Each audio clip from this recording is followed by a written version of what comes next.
Next one on stage. There he already comes. Perfect. Here he is. Hello, everybody. We have the next founder and CEO of a great German startup on stage from Urlaubsguru, Daniel Marx. Daniel, we always start with a little intro and who you are, what your company is doing, so you give a little bit of perspective to specifically our international audience who doesn't know much about Urlaubsguru. Yes, of course. Thanks for having me at first. Hi, Konstantin. Hi, Uli. I'm a founder and CEO of Urlaubsguru.de, a German budget and travel blog started in 2012 as a mainly hobby project for budget deals, as mentioned, as a hobby. And 2019, we are 220 employees to find deals all over the world, not only for the German market. We are online in Austria, Switzerland, right now in Spanish, and as well in Dutch. And yes, Corona as well makes us hard stuff right now. Last week, we have to close our both local stores in Unna and Münster, normal travel agency offices. But yes, things are tough, but because everybody knows right now, but I guess we have to looking forward to making things a little bit greater again. Well, and I read that you and also your co-founder, whose name is also Daniel, you actually posted some very open and also emotional, let's say, messages or statements on LinkedIn, where you were talking about your situation, which I always think is extremely authentic and very honest. And you were talking about that you have to close your shops and potentially even let people go. So for me, it's, as I said, for me, one part of HTF is always to look a little bit deeper into the souls of founders and CEOs and not just look at the business side. So let us participate a little bit in your emotional, let's say, roller coaster over the last 6 to 8 weeks. Yes, of course. I guess at the beginning of February, everybody recognized in the travel industry that there are coming up more harder times instead of, I guess, in Q3 2019 as well as Thomas Cook. In our business, there was a tough situation as well. But as I mentioned, in 2019, we got the feeling we have a chance to be the admin of the roller coaster. Right now, I'm sitting in a roller coaster. We have there is no opportunity to be to see the end of the roller coaster. I have not only the feeling my stomach is turning around all the day, but the end is not coming. And as I mentioned, I'm a founder with Daniel of the company. So we recruit a lot of people of them. We have bring that to our mindset, and there are people who belong to our company for more than 5 years. That's for startup, which is online since 7 years, 5 years, half of decade is a long time, and we have to say goodbye to that people on last Monday. That was really terrible because I have to talk to 23 people. We have to reduce our staff about 40 people among, and I was in of 23 discussions on Monday. And the hard thing is you have the people on a digital way. You have not the possibility to stay in the same office, to shake hands, to say, okay, I know it's hard, but you are far away. You are only here on a digital way. I guess it makes things easier, but in that kind of family office, who we behave in the past, it's more harder. You see the people in the kitchen and they close the desk, and there's maybe nobody behind, no girlfriend, no parents, and they are sitting alone with that kind of, I call it bullshit situation. And it's a feeling of that you have not the power of the situation to go on the left or to go on the right. So after 2 weeks, I get the feeling, okay, the things are solved. The people will find another solution, but as I mentioned, as the roller coaster, there's no finish line right now. That's the main issue for our whole company, and I guess for the whole industry from a German perspective. And we heard it also when I'm not sure if you heard in or listened into Uwe's presentation, but he also said, like, we cannot plan, right? You cannot plan for longer than 2 to 4 weeks. So also don't make any promise, and work and communication is key, which were a little bit the takeaways. So I mean, you're still running one of the biggest travel websites in Germany, right? I mean, but what is data doing? I mean, like, is there any kind of hope when it comes to demand? Is traffic developing in somewhere? I mean, is there anything positive you can share around the outlook at least, or is there still where you really think, look, this is very, very hard? I guess from a German perspective, it's still very hard because I have the feeling that the German politics are not really so straight. Instead, for example, for the Austrian guys, there is more looking forward behavior because there are strict rules, but as well as strict outcome. So if I'm looking forward on our Austrian platform, I see since 2 weeks, I see that the numbers are coming back to an average of 30, 35, 40% of an average April review platform, but in Germany it's still on under 10% on the normal April. But I guess there are no possibilities who the people are thinking about, because travel is not in the mindset. It's not coming back to social media. It's not coming back to the newspapers. It's still only thinking about or dreaming about. And I check as well if we are putting sometimes, so we call it a good night post, where we bring people a little bit to inspiration or looking forward that there will be coming the beaches again under their feet. So they're distinguished. The one part of the people say, okay, I'm looking forward, I'm still hope that I'm coming back to travel again this year. And the other part of the people say, okay, go far away with that bullshit. I'm not interested in traveling because I have totally different problems in my private situation. The last thing I'm thinking about is German Football League and to travel again. So I guess it's our business. We have to find our monies and to bring up our fridge ourselves. But I guess there are a lot of people out there travel is a luxury problem, at least in the future for them. So we have to distinguish between our business and our emotional part, and instead of the people who are have no idea what the future is for them, and they will not think about traveling in the next steps. Yeah. I mean, I invited you also because I mean, you're kind of representing the leisure travel segment in this HTF. So right, we had Max for corporate and Uwe for camping, and you are kind of like the leisure expert. And let's say specifically for Germany, but maybe it's the same in most of the countries. And we heard that before, a lot of people might move into more domestic holidays, right? Isn't that something where you also see a lot of potential for yourself? Maybe the question one, right? If business recovers, Germans love to travel and you can't imprison them, that's for sure. And then the second question is, combined with that first question, is what would you recommend hotels to actually do? And in terms of, because I mean, you guys are obviously collecting offers, right? Which is usually a very price sensitive approach of finding deals. I mean, what would you recommend for hotels, let's say that at the Baltic Sea or some leisure properties, wellness properties? What would you recommend them to do once, let's say, travel restrictions are banned? So it's only guessing right now, but I guess that the domestic part will be harder and faster recovery from all kind of parts, since European flights as well, as you mentioned yesterday in the newspaper about Lufthansa, that the people have to close mask in 2 roads.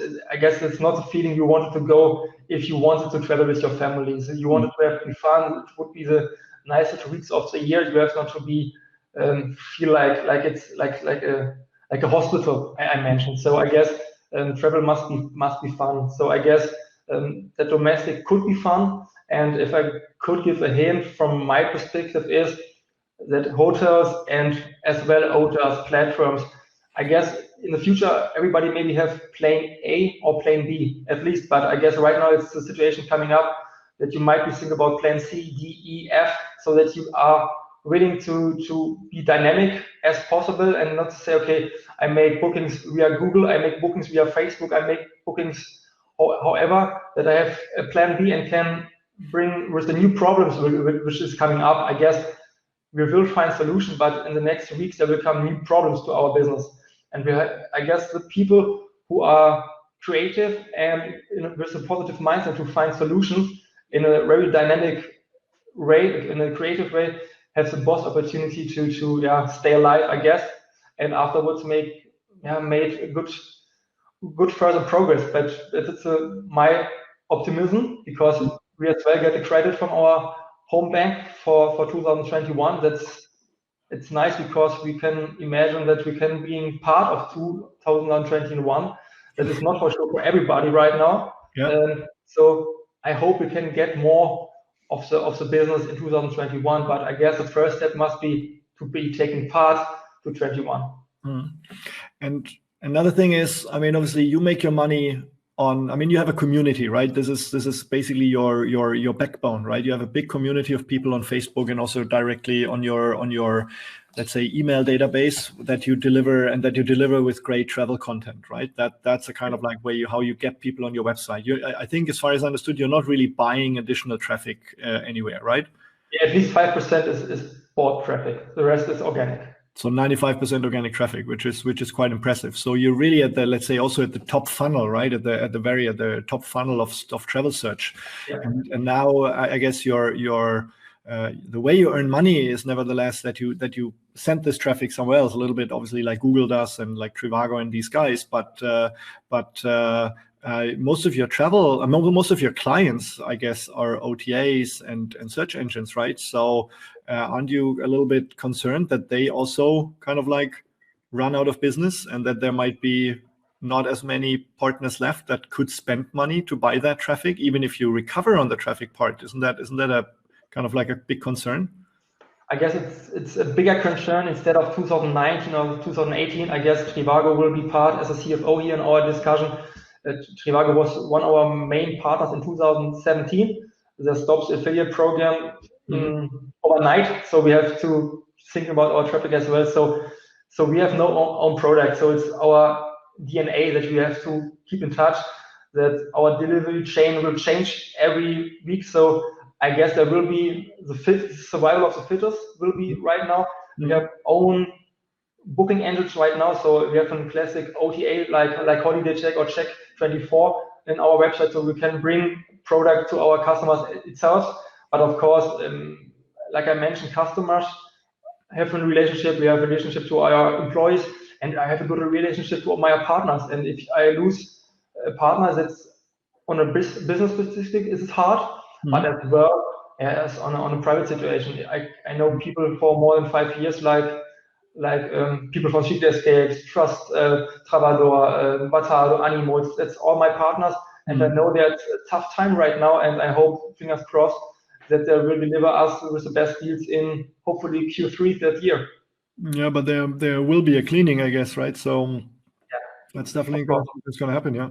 But I mean, if you are top on the funnel, you should see changes on the demand side. Firstly, I would guess, if there and do you see already some changes there? Do people look different directions, or will the trips get shorter or whatever? Do you see some changes people there? Looking for domestic. So in Austria, since the last 2 weeks, we published our service. It's called mein.urlaubsguru.de. The people can put all their information in it, say, okay, I wanted to go on holiday in September with a dog and 2 children, and we see the things they wanted to have is more long-term in domestic. So in the last year, it was, I guess, from 2 nights to 4 nights for a domestic time, little normal city trip. But right now they're switching off to really make holidays domestic. So really 10 days on the North Sea. That's quite interesting. The Schwarzwald, for example, the Black Forest example, as the people say, okay, I wanted to go on holidays, so what can I do? At least there's only a small honeypot I get in, so grab me in, but instead of losing to the total travel imagination, they're switching off. I made maybe hard concerning to the DDR sometimes in the past. There was only less things, but the people made the best of it. And I guess right now in the crisis, the people want to travel because it's necessary still. Our lifestyle. So to have in a flat, a car, a good fridge, and to go on holidays at least once a year, it's our German or European lifestyle. And I guess to switch lifestyle, it's more harder to overwhelming and crisis. So I guess that people will go on holidays, the people will go on domestic at first, and they will go for long term. I guess so 7 days plus will be the thing. And I guess people from the hotel business will underline hopefully that kind of promise. Do you see that the operators are prepared for that? I guess if you main operator like TUI, for example, I guess maybe I guess it's hard because the main business was to make predictions, what's going on in that kind of business to have good deals with the people in Turkey, in Egypt as well, and make really the best deals. So in my corner, I talk to and say, I need 4-star hotel for 1 week, all inclusive, $399. They made a good job, but right now nobody will get a flight to Turkey. So I guess I will a hard time, but I guess it's not the right thing to say with a finger on it and say you made faults. I guess it was the business of their past and did sometimes really brilliant. I guess there's still other tour operators who made not a good job, but I guess TUI, FDE, Schauensland made a good job, maybe sometimes a fantastic job. But they have a really static business. They have to prediction to make good sale rates on the hotel business. And right now, nobody can go up to the classic package deals in Germany. Yes. Yeah, sure. Yeah. Exactly. Yeah. And it's, but I think there will be a strong movement towards, let's say, how we call it, the earth arrival, right? The car travel and domestic travel. And I think many tour operators kind of like neglected that business a little bit over the last years because we were losing out to booking.com and more flexible platforms, right? And so we have some questions coming in. There's actually a question from Milan who is asking which segment will recover first in transient, mid or budget or luxury. So what's your opinion on that?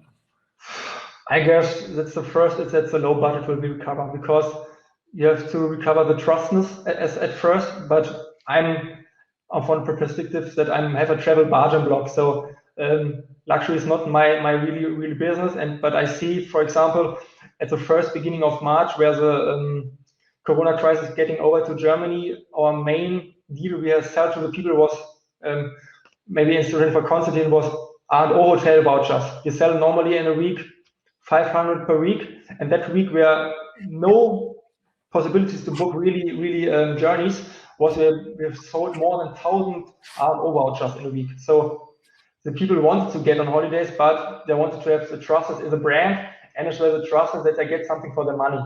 And I guess everybody knows, okay, maybe luxury could be a good idea, but you wanted to have a safe hand on. So right now, the people who are discussing about vouchering or get the money back to the people is they wanted only the safe feeling that the money, which is normally on their bank, is on the safe side, on the bank side of the hotel here. So I guess trustness, I mentioned yesterday, Uli, in our discussion, the trustness to a brand will be a main part for the next step. So if you have an email database, you have an own Facebook account as a hotel or as a brand, use it. Not at the start of or the end of the crisis. Right now, talk to the people. Say, I'm here. I'm still alive. Let's talk. We know that all the bullshit, and maybe make some, I guess, more entertainment part. Nobody is interested to get information about Corona from his hotel. You have a positive mindset about your hotel, and maybe talk about things which are known. If you maybe have a new playground building up on your hotel right now, talk to the people and say you're building up for the next period. Nobody knows if it's summer or autumn, but say that you're still in business and make your business. Right now, if you talk to our partners, we say we are in a home office, but we do our business as well. So, oh, you're still alive. And I guess this feeling of still alive brings a little bit more of trustness to the partnerships. Mm-hmm. Yeah. Well, on the luxury scale and stuff like that, I'm always thinking, but again, it's obviously just opinions, and nobody can predict and nobody can look into the glass ball. I always thinking because liquidity plays such a big role that the only people who have money are the rich people, right? And they might say, look, I don't care, I just want to travel again. While other people who might have lost their job or stuff like that might have less available income. So maybe the low and mid budget is actually suffering more. Yeah, that could be an argument more towards luxury, but we have some more questions. So, and by the way, we also have a little bit of more time because actually at 4:10, the next speaker would be on, which is Laurent Duc, who is actually the president of the French Hotel Association, but we can't reach him. He is not available. He didn't answer my emails. He wrote me on Tuesday, but since then he disappeared. So I'm here. I have time. So if Germany, I have time. Excellent. We So can have a minutes, couple of questions. Perfect. We can take the question. So Bart said, do you think there's enough money out there still to go on holiday, or would families save because of future concerns? I think you answered that question a little bit already, right? And I think this is, I mean, absolutely, right? This is something it's hard to predict, yeah. And it's hard because, for example, for the gastro, my brother is a cook in a local restaurant, and there was a same campaign that the people go to the restaurant and get the food there. But I guess not all people have money to buy food from a restaurant for 30 years for one adult. I guess it's very hard to say that what people will do with their rough money in the next step. And if you mention the luxury part, I have here right now the German magazine. Everybody knows from your side. Manager magazine, it's famous. And if you talk about losing money, I guess, of course, there are rich people, but the rich people lose a lot of money as well. If you checking out the DAX stats in Germany, I know they have money to go on holidays, but I guess it would be not fair that only the poor people lose money right now. I guess the whole economics lose money, and I guess if the big are losing, the small are losing as well. So I guess. And we don't want to get into a political money discussion on who has less, but I guess that's one thing of the crisis, that everyone is affected. I have a very interesting question from Stephanie Popp. She's working for IHK in Oldenburg, where we actually wanted to make an event or hold an event in March, which we had to cancel too. And she's asking, are also the DMOs your customer or partners? Because in view of the domestic market, maybe this would be interesting and important, right? Because local DMOs, right, they are more close. I mean, they obviously have marketing budgets as well. So is this something that you already have as business partners, or is this something you might look at? We already did in the past. Since 2017, we started to talk with DMOs. In 2019, we started Deutschlandliebe. We got a lot of prizes for that because only domestic parts are maybe more cheaper instead of traveling around the world. So it's fitting up to our brand. And we see that, I guess, to define it as soft discussions right now, because nobody in the DMO in Mecklenburg, in Germany, for the sea, as well in the southern part, knows really what's going on the next step. They all switched the budget from Q1 to Q3 and maybe to Q4 or to the next year. That's only not really hard facts, but right now, but I guess the people bring up, I see it as well on Ströer Digital, our main digital partner for advertising. It stopped immediately, but right now it's coming up a little bit more, not on travel, but the retail stuff, it's coming back harder and faster. So I guess it will be at least, hopefully in Q3, that the DMOs put their money on the sides, and hopefully on our side, because like Konstantin really mentioned, we are on the top of the funnel where the people have to find inspiration and wanted to get a feeling where can bring the right holidays. Cool. Maybe that brings me to the last one, which is because obviously we talk about all your different partners. I know that we've been trying to work on, let's say, different approaches on connecting hotels directly to Urlaubsguru. And that's obviously the next level, right? I know that you had several hotel programs in place, so maybe that's something we can re-engage on, and on discussions on how we can actually cut the supply chain and get hotels directly to you guys. Maybe that's an option. And but very last one, just a short business outlook, right? I mean, you said you want to be there in 2021. When do you think the business will be back to the levels where we had it maybe pre-corona? How long will it? Hardest question you hardest question, the hardest last question. I have several opinions on that, right? So I mean, yeah. I really guess I'm really an optimistic guy. So I guess if we have really strict rules right now and we are strict to ourselves, we have a chance to have really a good summer period in 2021. I guess this year it's over, but I guess we are coming back to normally in 2021, but we have to bring in growth, because 2019 was as well not so good travel industry year since 2018 or before, I guess. So 2021 to 2019 and 2022 on the level to 2018. That would be my plan, and our bank trust in our optimism. So I guess that's the main I can share with you and your audience. Perfect. Thanks, but that's an outlook I could live with, and I think many here in the call as well. And let's hope that as many people can make it until then. Daniel, thanks a lot for your time. It was absolutely brilliant, and best to your company, best to your employees, and all the people you had to also bring bad news that they will find jobs and a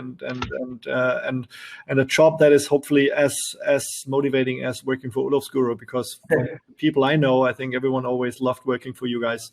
So I fingers crossed that you will recover soon and that things will turn out to the better. Thanks the a lot. last thing, because it's my normal thing, is to take a photo of my stage. Normally, people go for it. Really take a picture of the stage. Yes, of course, because it could be a fingerprinting, but I guess it's old school. It's much better. You need to put your mobile phone lower, otherwise your face is not on it. Yeah, because since yesterday I will put it here. Yeah. So here you go. Thanks, this is GDPR. Yes. And hashtag is HC online, right? No, HTF online. Sorry, HTF online. I posted once again here. HTF online for anyone who wants to do that. Okay, thanks, Daniel. Speak to you soon. Stay healthy. Thank you. Bye-bye. Thank you.